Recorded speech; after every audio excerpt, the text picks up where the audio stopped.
Humihingi ka ng tawad kay Kuya Damo tapos hindi ka niya pinatatawad, ayaw na niya sa iyo? Totoo ba yung Kuya Damo lang? Ang buyan. Totoo po yun. Eh, paano ngayon yan? So, hindi naman po pwede na si Ate Presi lang ang may gusto na kayo ay maikasal kung halimbawang ikaw ay meron ng pag-aalinlangan o nakapag-desisyon ka na hindi na ituloy.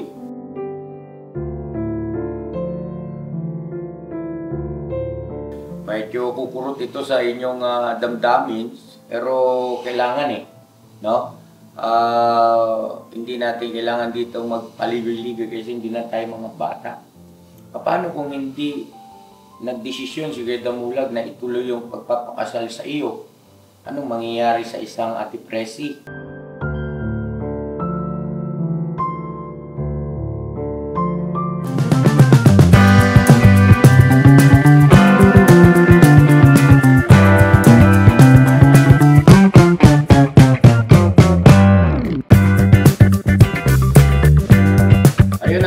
Mapagpalang araw po sa ating lahat, mga kabisnes namin minamahal.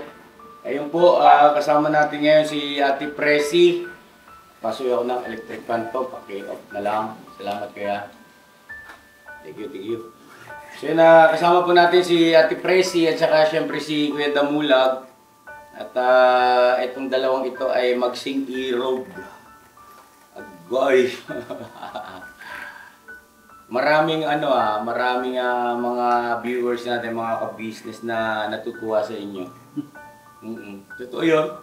So, marami rin ang naiinis. Joke lang. Hindi po, yung mga komento po ng ating mga mahal na ka-business ay nabasa ko rin. Yung vlog natin dito kuya, yung patungkol doon sa ang tawag natin. Yung Yung bako na yung may kinalaman yung kutsilyo. Yan na pasintabi sa iyo, Ate Presi, ha. At salamat po na marami at kayo po ay nagpaunlak na may vlog namin kasama ni Kuya Damulag para mabigyan ng linaw yung mga bagay-bagay patungkol sa inyong dalawa ni Kuya Damo. Dahil nga po sa maraming mga kababayan, mga ka-business natin na nagmimensahe sa amin sa pamamagitan ng Messenger. At nagtatanong nga po sila, ano na ba ang updates para sa inyong dalawa. Alright. So yun ang huling vlog natin kay Kuya Damo ay yung patungkol nga po sa nagpaalam. Pinuntahan namin si Ate Lorraine ng gabi kasama si Estong, Kuya Damulag, ako, at si Bruno, na pagbibigay ng paniniguro, no? Bahagi yun ng paniniguro natin na ako bilang nangunguna at kuya ni Kuya Damulag sa karapatan ay isinisiguro ko lang po na yung gagawing pasya ni Kuya Damulag na pagpapakasal kay Ate Presi ay walang anumang magiging aberya o walang sabit.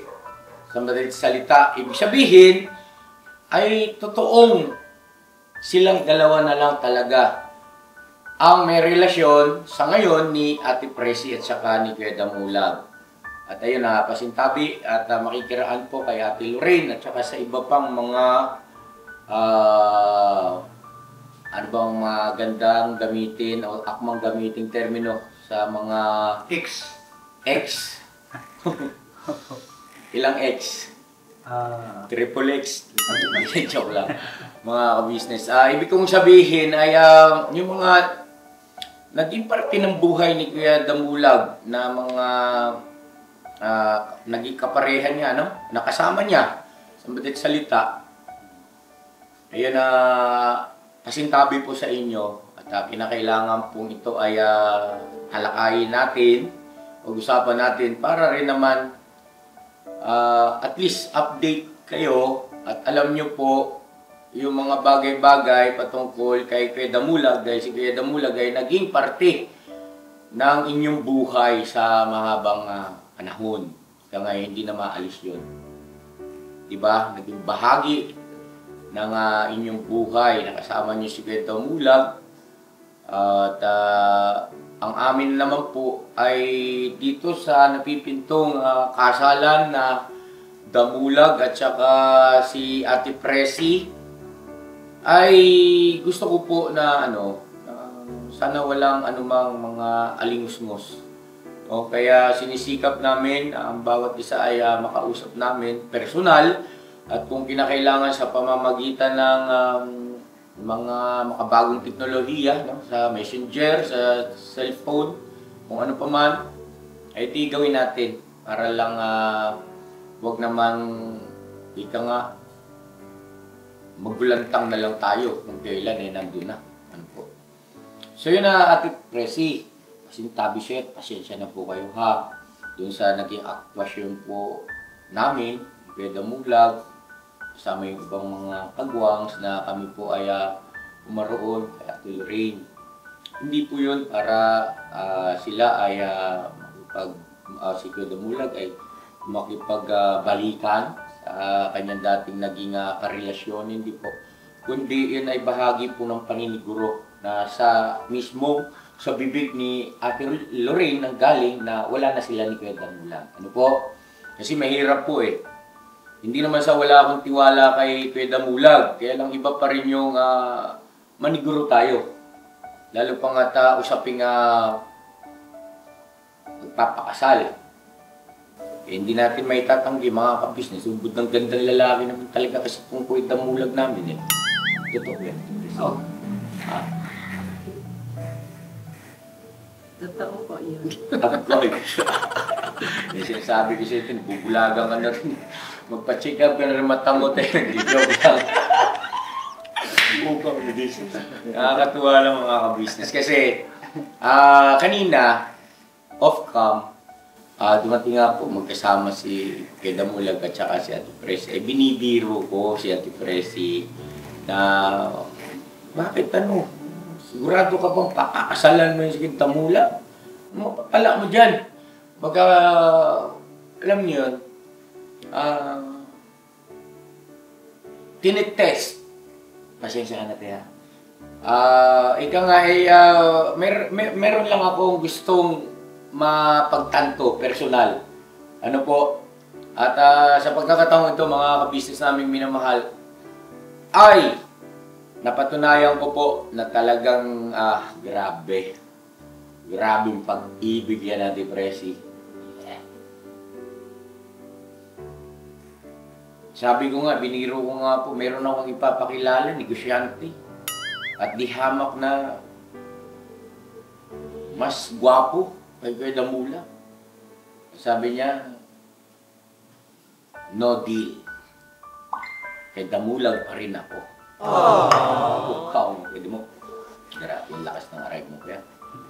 Ikaw na. So yun, natutuwa ako, Ate Presi, kasi syempre bilang kuya, tumatayong namumuna dito sa ka-business family, syempre, masarap sa puso, sa aking pakiramdam, na iyong inuukol na pagmamahal kay Kuya Damulag ay hindi kung ano pabaga, kundi ay totoo at masasabi ko po na wagas na pag-ibig at pagmamahal ang inuukol ni Ate Presi kay Kuya Damulag, mga ka-business. At doon sa nakaraang pangyayari, ay wala namang magkasintahan na hindi nagkakaroon ng hindi pagkakaunawaan, lalo pa nga sila ay ikaw nga nagkakasama na sa mahabang panahon. Kulang na nga lang ay yung formal na pagkakasal. Kaya talagang dumarating yung ganoong sitwasyon na nagkakaroon ng hindi pagkakaunawaan, pagtatalo o ika nga ay argumento, mga ka-business naming minamahal. Pero Ate Presi, may pakiusap lang kami.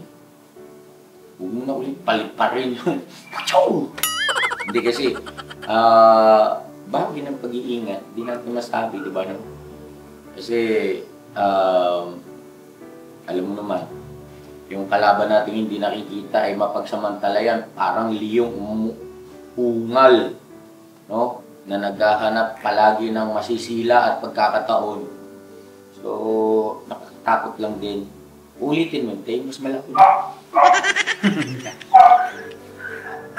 Si Ate Presi po, pagka may camera ay tahimik. Pero kanina po, madaldal yan mga ka-business. Kwentuhan kami niyan. Opo. So ngayon ganito. Ang tanong, itutuloy niyo po ba yung pagpapakasal kay Kuya Damulag? Ate Presi? Ako po pumunta po dito para po humingi ng patawad po sa inyo, sa lahat po ng mga viewers. Hindi ko na po uulitin yung ginawa ko kay Damulag. Babaguhin ko na po ang ugali ko, patawarin na lang po ako. Kasi ayaw na rin po ni Damulag sa akin, nakiusap lang po ako sa kanya dahil wala na po akong magulang.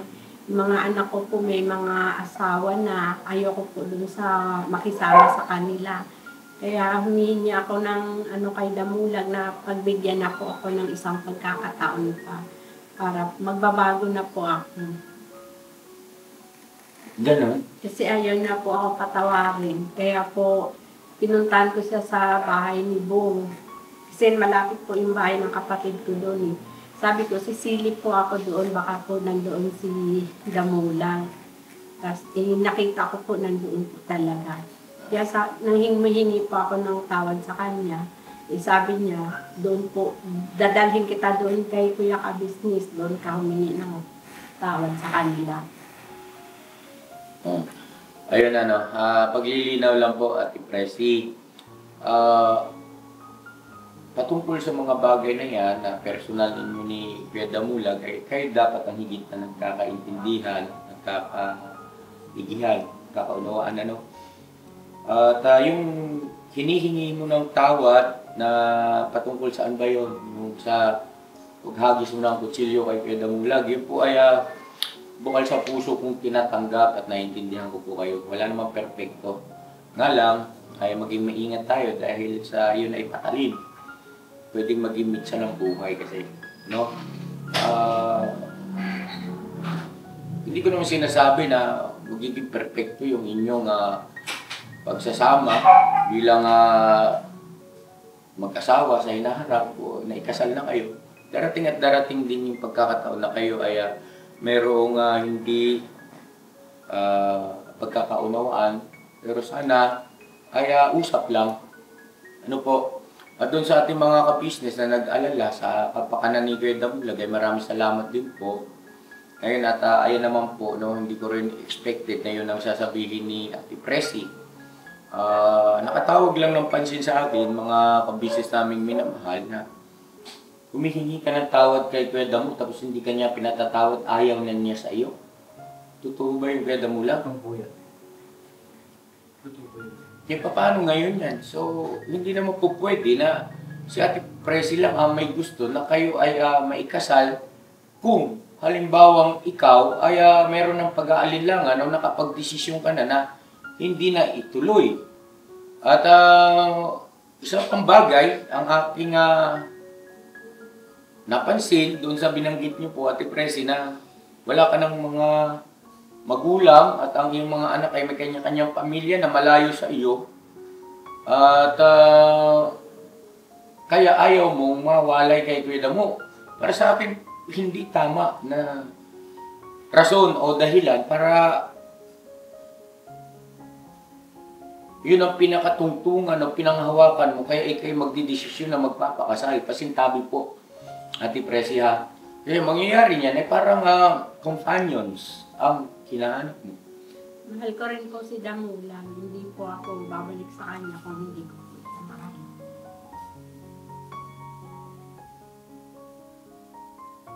Naniniwala po ako. At alam kong pati yung ating mga mahal na viewers ay gayon din. Ngayon, ang tanong siguro rito ay hindi nyo pa pala ito napag-usapan Kuya Damo patungkol dyan. At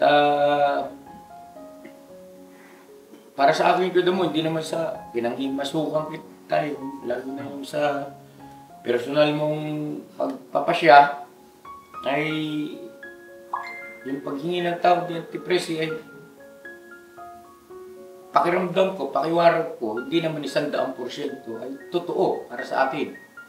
Ewan ko lang sa iyo. At bagaman ganun ay hindi sana maka-apekto yun para sa pasya mo, kundi kung ano talaga yung nilalaman ng puso mo. At kung ano talaga yung ikaw ay komportable ka at saan ka masaya. Yun ang maging pasya mo, pwede mo. Sa akin naman po yan, yung pasya ko sa kanya. Kaya nga kung sinabi ko doon sa nagkaroon po yung sa vlog ko na mag-usap tayo ng nandiyan sila ni Kuya dati para mag-usapan natin yun nga, sabi ko nga yung hiwalay natin. So sinabi mo yan, hindi ko na kasi namin nang pinag-usapan yun ni Kuya na tungkol sa ano, basta pumunta lang po kami dito. Yun ang sinabi mo na humingi ka ng ano sa akin doon. Sabi ko, hindi kita pwede patawarin nandito na mula po sila ni Kuya kasi hindi ako makapagpasya. Siguro kung doon, magbago pa yung isipan ko. Yun sinasabi mo na bibigyan ka ng one chance. Siguro hindi naman ako mahilig na sinuba ko para hindi ka patawarin. Kung ang ating Panginoon niya, nagpapatawad. Iba po mga business. Basta, ipapangako mo lang, nandiyan si Kuya, ang tinuturing ko na magulang, sila ni Ate. Tinuturing ko dito po kasi po mga kabisnes. Wala po kasi akong tinuturing na ibang pamilya kasi yung wala naman po talaga akong mapuntahan na kabisnes. Dito lang po ako nagkakaroon. Mataas na kamalayan sa tungkol sa tatawag na pagmamahal. Business, business family, kaya sobrang love ko yung business family. Hindi po ako nalalangangan na dito po ako nagpasya na baguhin po ang lahat na sa akin business. Kaya formal na dinala ko po dito si Presi para maging maayos po. At dito ko po narinig sa kanya na humingi siya ng pangalawang bisis ko na narinig sa kanya, nandiyan si Kuya. At ang sinabi ni Kuya na ito 100% na sinabi niya, kasi si Kuya kasi hindi natin maanuhan yan kung sabi ko ng totoo, hindi. Ngayon, 100% sabi ni Kuya na. Ang sabi ko kaya na mula, makikiraan mo na sa glit, ang sinabi ko kanina ay hindi ko sinasabing 100% ay totoo. Ang sinasabi ko lang po ay sa pakiwari ko ay totoo, no? Na yung kanyang paghingi ng tawad dahil siya siyempre ang naging basihan ko po mga kabisnes, yung ikaw ang haharap sa social media sa napakaraming mga kababayan natin, hindi lang dito sa Pilipinas, maging sa ibayong dagat, ay hindi biro yun. No, na magkaroon ka ng lakas ng loob at may bulalas mo yung ganoong bagay. So, yun, ulitin ko lang pwede mo, hindi ko sinasabi na 100% ay totoo yung sinasabi ni Ate Presi na hindi niya na uulitin. Yung paghingi ng tawad, automatically, yun ay dapat tinatanggap natin ng maluwag sa dibdib. Kasi humingi na ng tawad eh. It's either totoo o hindi totoo, ay hindi na natin problema yon. Siya nang nakakaalam nun at ang Panginoon Diyos. Basta tayo ay humingi ng tawad, ay dapat patawarin natin. Diba? No? At Ate Presi, mukhang na-hot seat kayo, no? Pasensya na po kayo, ha? Kayo po ba ay nagme-maintenance na? May high blood ba kayo, te? Wala naman? Okay, mabuti naman. Sige, damulag. Lagi pong high blood yan. Ha? Lagi pong high blood. Hindi nga. Hindi po, wala. Joke lang yun. Kaya medyo pinagagaan lang natin yung takbo ng pag-uusap, mga kabisnes namin minamahal. Kaya mo, masawata kita, ha? Doon sa binanggit mo kanina na parang magiging basihan mo o batayan na patawarin si Ate Presi ay magdidepende sa kung ano yung aking magiging komento o sasabihin. Pasensya ka na, Kuya Damo, huwag ganun. Ha? Kasi dapat dyan ay kung ano yung nararamdaman mo at yun nga, ulitin ko, yung patungkol sa pagpapatawad, dapat yun ay automatic. Once na humingi, kahit nga hindi humingi ng tawad, patawarin natin yung kapwa natin na sa pakiwari natin nagkulang at nagkamali sa atin. Di ba? No? Yun ang, yun ang turo sa atin, yun ang aral ng Panginoon. Ngayon, yung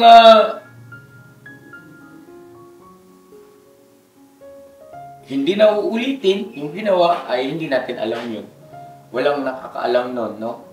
Si Ate Presi lang at ang Panginoon Diyos sa darating ng panahon, huwag naman sana na baka mas malaki na, no? Kaya hindi, Ate Presi, biro-biroan kasi sa comment section na ngayon daw ay kutsilyo, baka raw sa susunod ay ispading na. O hindi kaya ay bolo na o itak na. Kaya na sa comment section lang naman po yun. Karapatan naman ng mga viewers yung kanilang gustong i-komento riyan. At saka yun, pwede mo, huwag ganun na ibabatay mo sa sasabihin ni Kuya o opinion ni Kuya yung magiging pagpapasya mo. Kasi masyado ng personal yan, pwede mo. Naintindihan kita at nagpapasalamat ako sa ipinapakita mong mataas na pagpapahalaga at paggalang, no? Sa aking karapatan bilang nangunguna sa business family. Pero hindi yun na dapat na maging batayan mo para patungkol sa iyong desisyon personal masyado sa tatahakin mong pag-aasawa o pagpapakasal kay Ate Presi, ha? Dapat sa iyo, Kuya mo. Pasya mo mismo. Opo. Ang ibig ko pong sabihin doon niya sa sinabi ko na yun. O sige, kailangan natin magtalo pa rito. Pumunta na lang tayo sa barangay. Hindi po. Yun nga po, ang ibig ko po sabihin doon na pinapatawad ko po siya sa yung sinabi niya na humihingi siya ng tawad. Pinapatawad ko lang po siya. Ganon? Paano natin matitiyak? Pinatawad. Doon sa Ha? Kasi kung makakako po siya na hindi niya nagagawin lahat yung gano'n, siguro, bibigyan ko siguro ng natin na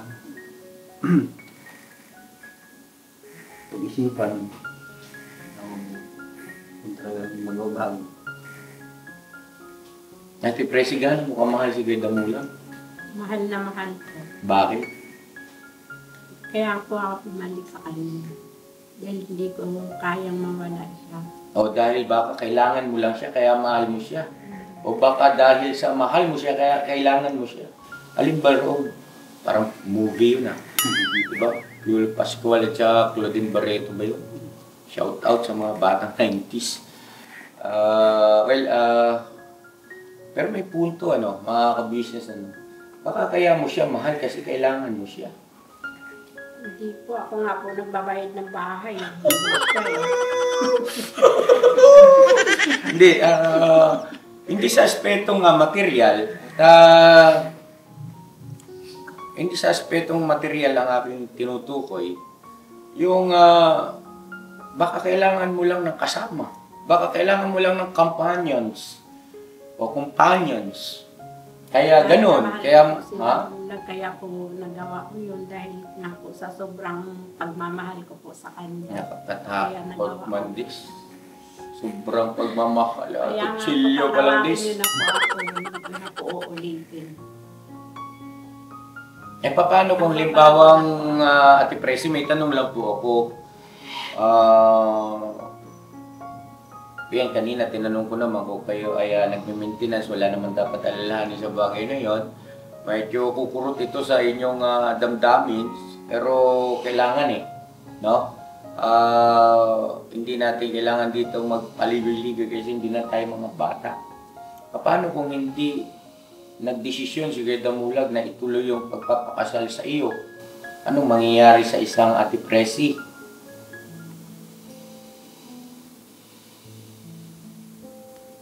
Ako Basta ako po, gusto ko talaga na ipakasal kami para po maayos na yung pagsasama namin.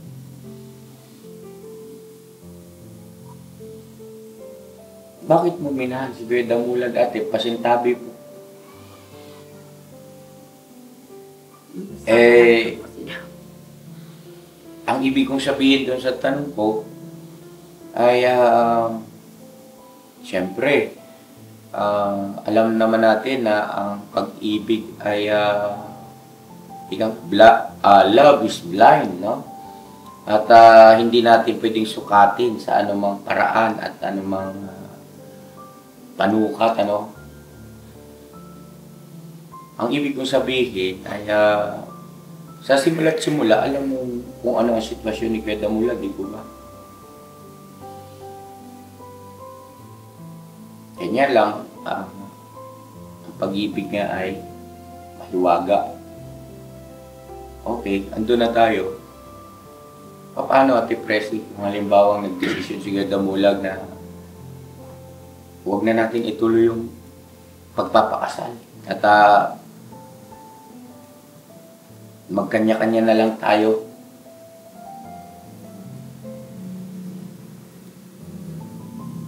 Ano ang magiging epekto nun kay Ate Presi?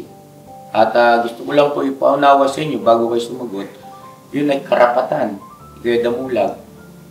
Kung ano man yung kanyang pasyan, sa akin lang, worst case scenario, halimbawa, dumating sa ganung tagpo, dapat handa ka rin dun. Sabi nga masakit man pero kailangan tanggapin. Pero wala pa namang masasakit yung labit. Sabi niya kanina, natatawad ka na. Anong magiging epekto sa iyo nun, Ate Presi? Papaano mo itutuloy ang iyong buhay? Mga ka-business, the way, sa paraan ng aking pagtatanong, meron akong gustong malaman. At mamaya ko po sasabihin, baka mamaya nag-iisip kayo, ka-business, ano ba naman yan? Hindi mo nasaklaw yan. Ka-business, ano ba naman yan? Masyado ka nang namimersonal. Napapahiya na si Ate Presi. No. Mahalaga po ito. At mamaya sasabihin ko. Sige, Ate Presi, pakisagot niyo. Kung gusto niyo sagutin, kung ayaw niyo naman, di lagpasan na natin yan, kalimutan na Hingi natin. po ako ng patawad kay Damulag hanggang matanggap niyo po ako.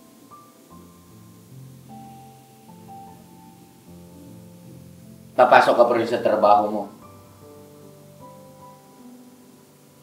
Hindi. Naintindihan niyo na yung tanong ko, mga ka-business. Ano ang magiging epekto sa isang Ate Presi kapag ka ganun ang naging pasya ni Kuya Damulag?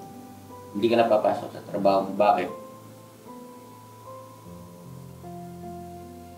Hihingi na lang po talaga ako ng tawad ng marami kay Damulag.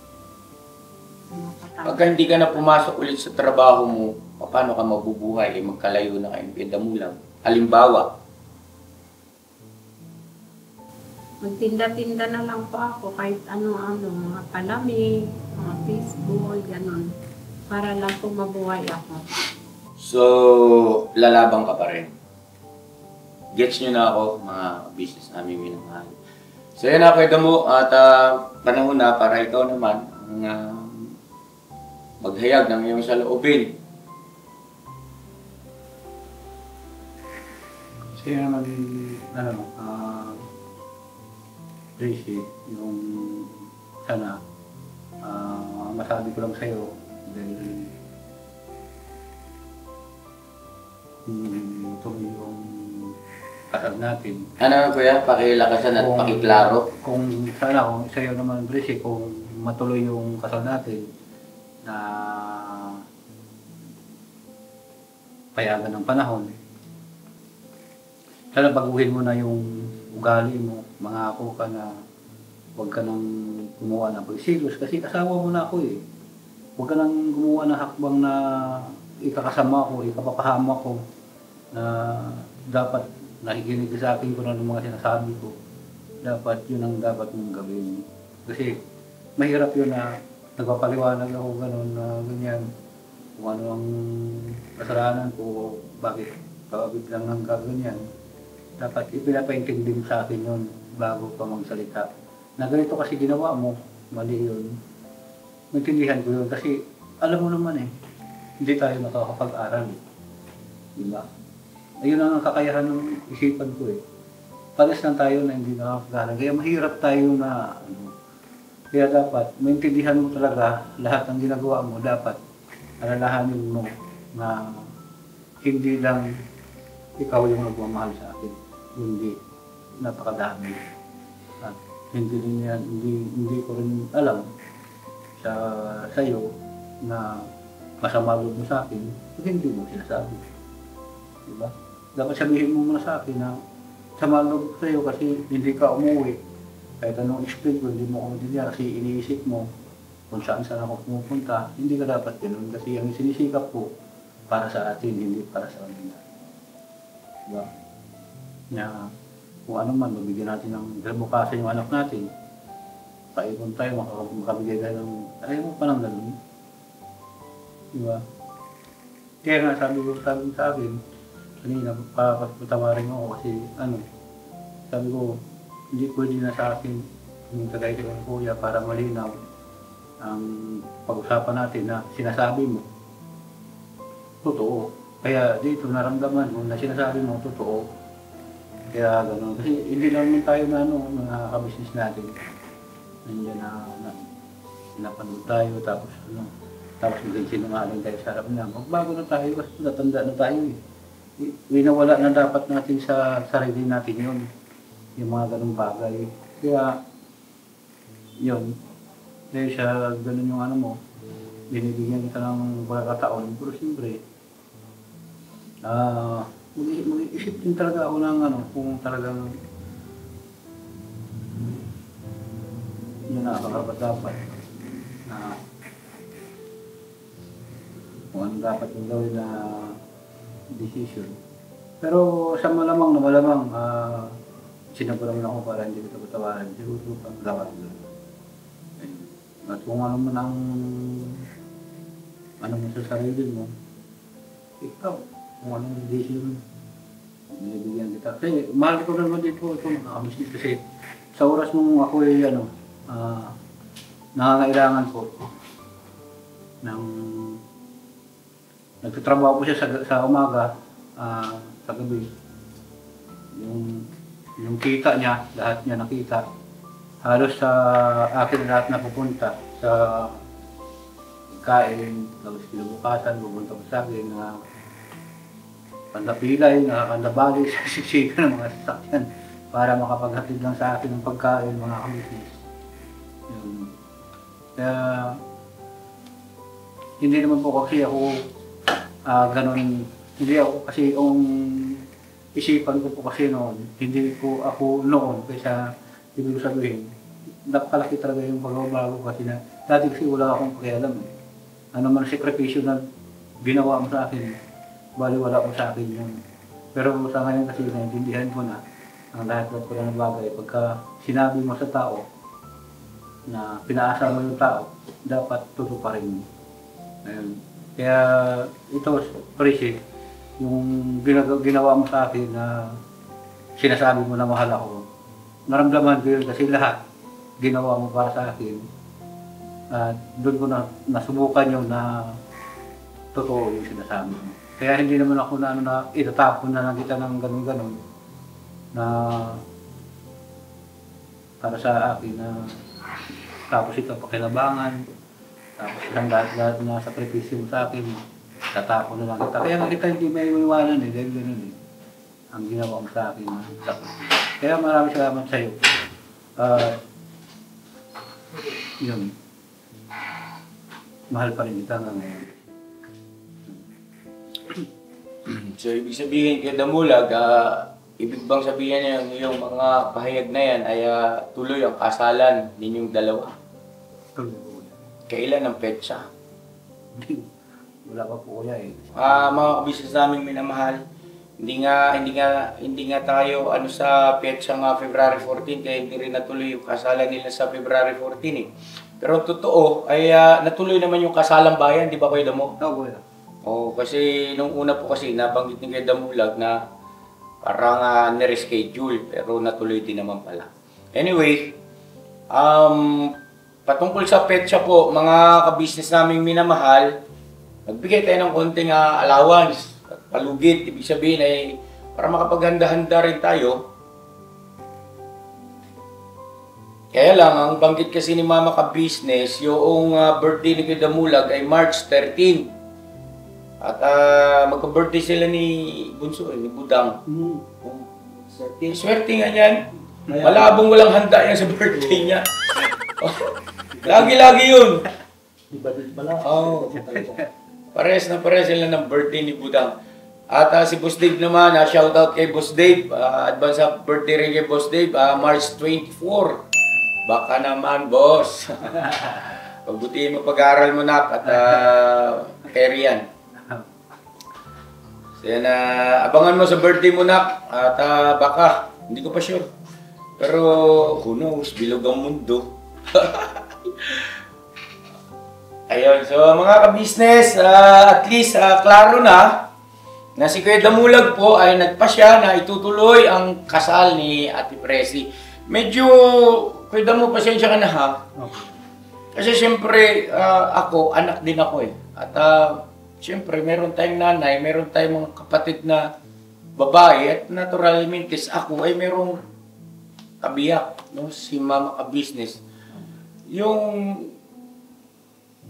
dating ba, kaya Ate Presi na huwag naman sana na parang ika nga ibig sabihin, kung ano yung inuukol ni Ate Presi na pagmamahal sa iyo, ay sana ganun din ang inuukol mong pagmamahal sa kanya. Yun ang mag-asawa. No, okay?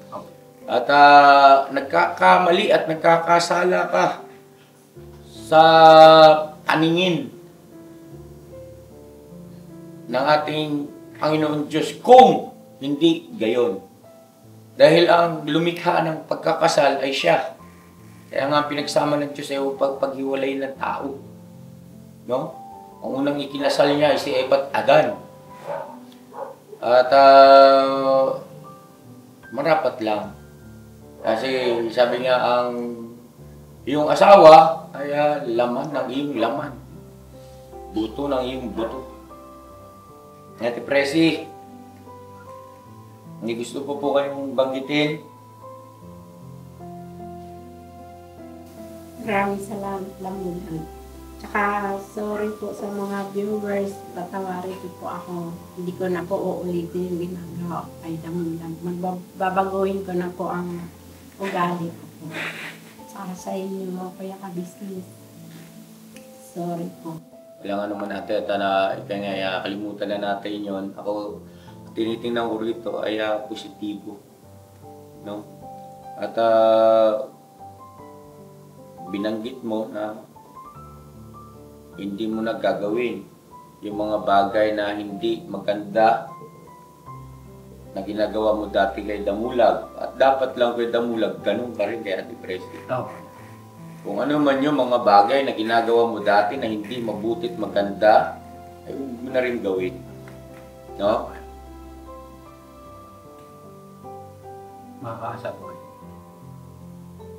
Tandaan mo, kung paano mo tinatrato ang sarili mo, ay gayon mo dapat tinatrato ang iyong kabiyak. Dahil pagka hindi gayon, ikay nagkakasala. Matagal-tagal pa ang March 13, birthday mo, so marami pang pwede mangyari. At sana itong mga darating pa mga araw ay punong-puno ng pagmamahalan at pawang kasabikan sa darating na pag-isang dibdib ninyo.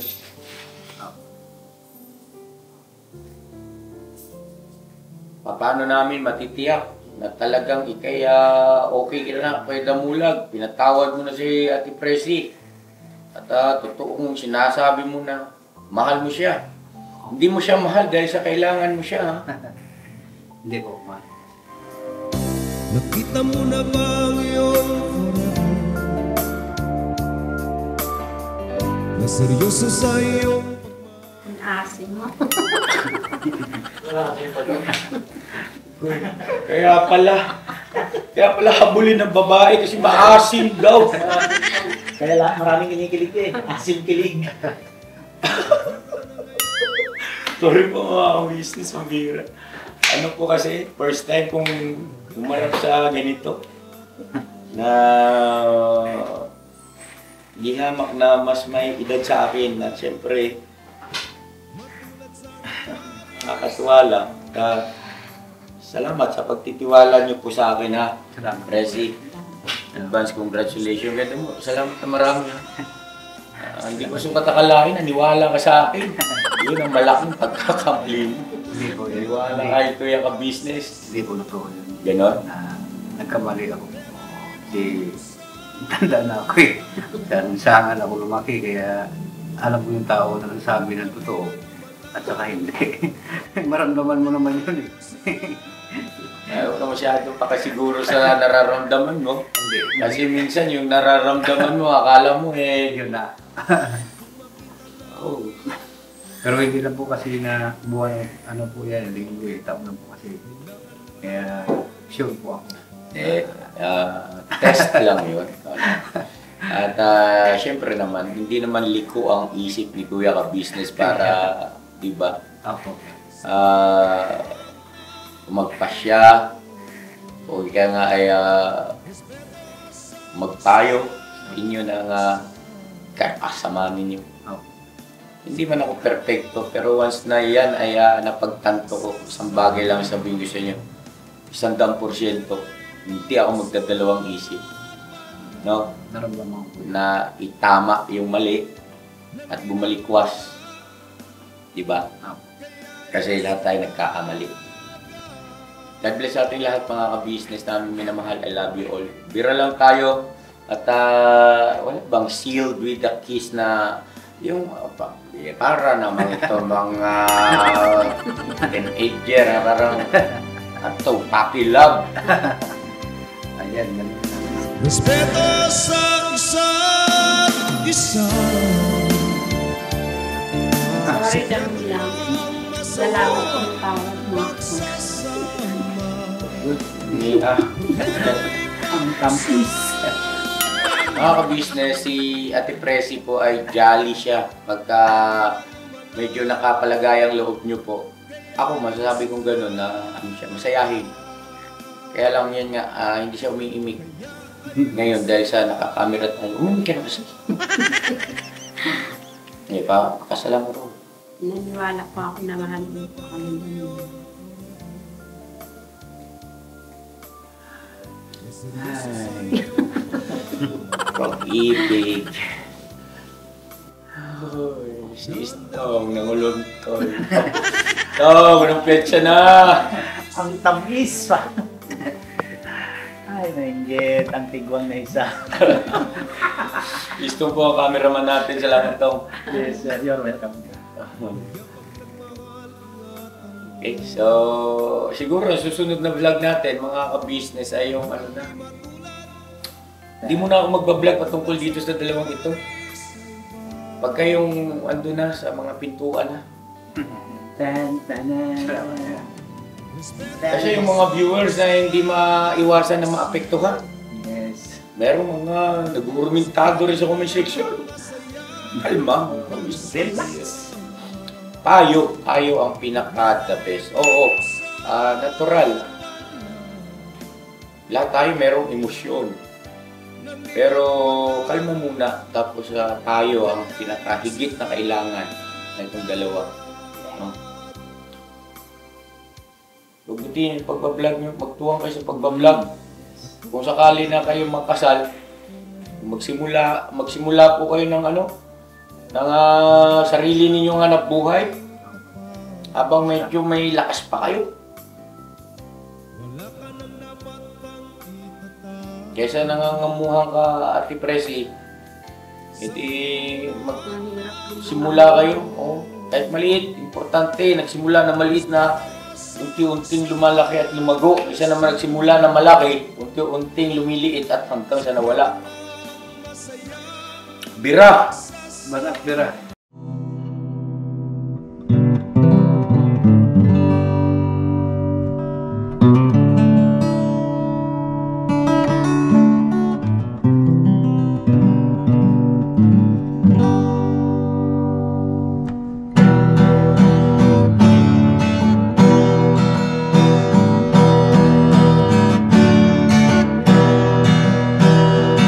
Tayong lahat ay magkakasama, tayong lahat ay laging masaya.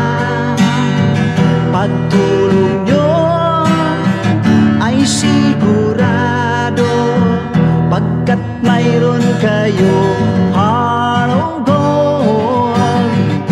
Mahal namin kayo, mahal namin kayo. Pinuno kang my heart of gold. Mahal namin kayo, mahal namin kayo. Minahal kayo ng mga tao kahit sang panig nitong mundo, pagkat mayroon kayong heart of gold. Mahal namin kayo, mahal namin kayo. Keep it for a heart of gold. Mahal namin kayo. Pinuno kang my heart of gold, pagkat mayroon kayong heart of gold. Mahal namin kayo, mahal namin kayo. Give it for a heart of gold. Mahal namin kayo.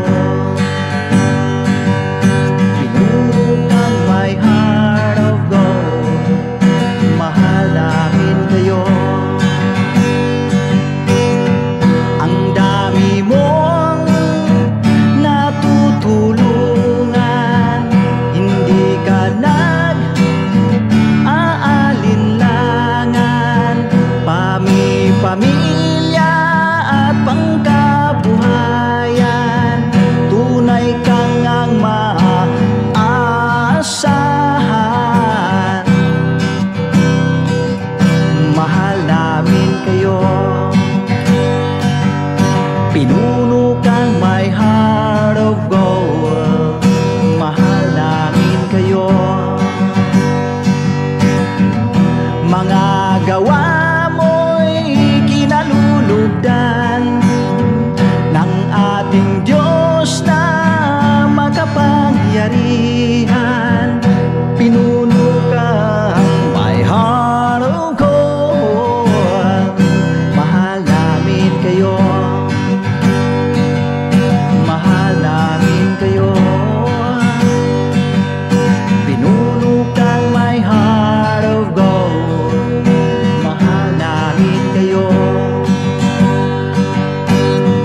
Minahal kayo ng mga tao kahit sang